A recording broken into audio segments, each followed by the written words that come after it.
rakamı açıklandı.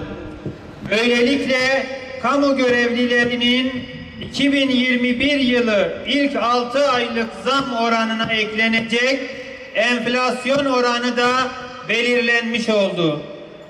5.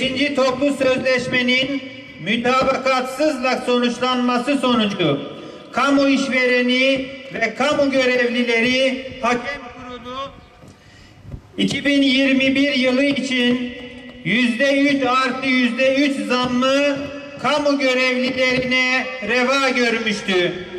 Bugün açıklanan 1,94'lük Haziran ayı enflasyon oranıyla 2021 yılı ilk 6 aylık enflasyon farkı 5,45 olmuş.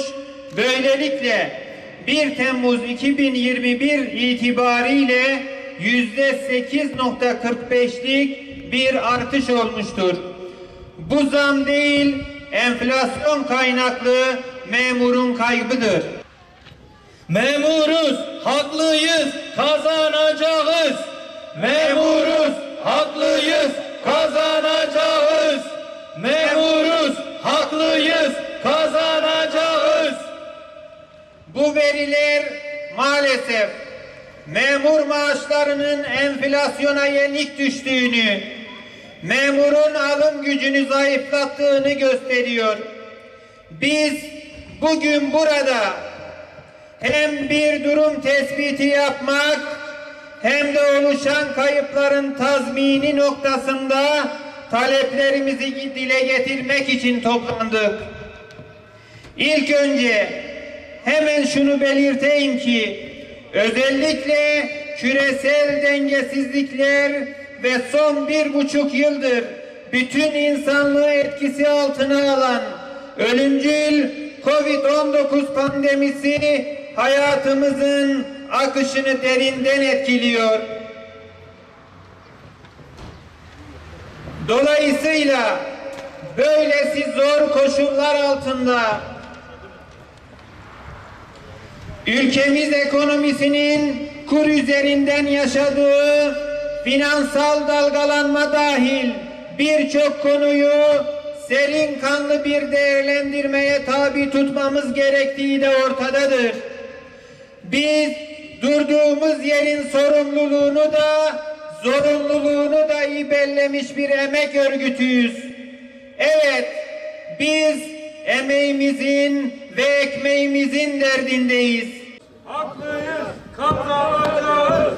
Memuruz, haklıyız, kazanacağız.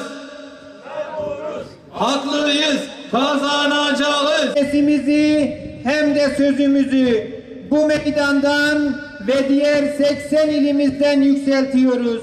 Rakamları deyim yerindeyse evdeki hesabın çarşıya uymadığını bir kere daha tescil etmiştir. Hak, hukuk, adalet, böyle güçlenir devlet. Hak, hukuk, adalet, böyle güçlenir devlet. Gelmiş olan kamu görevlilerini enflasyona ezdirmeyeceğiz sözünün hakkaniyeti yansıtmadığını söyleyerek kamu görevlilerinin büyümeden ve refahtan pay alması gerektiğinin altını çizdi. Hep ekonominin gerçekleri ve alın terinin hakkını vermeye dair gerekler yerine tahmini enflasyon rakamları ile alım gücünü sıfırlayan, gerçekleşmesi mümkün olmayan hedefler üzerinden belirlenen artış oranına dayanak mantıkta ısrar etmenin ve manası olmadığını ifade ettik. Ne yazık ki gelir dağılımındaki makas gün geçtikçe açık. Ülkeyi ayakta tutan orta sınıf eriyor. Tabanla tavan arasındaki uçurum büyüyor. Evet, Türkiye ekonomisi büyüyor fakat memurlar büyümüyor.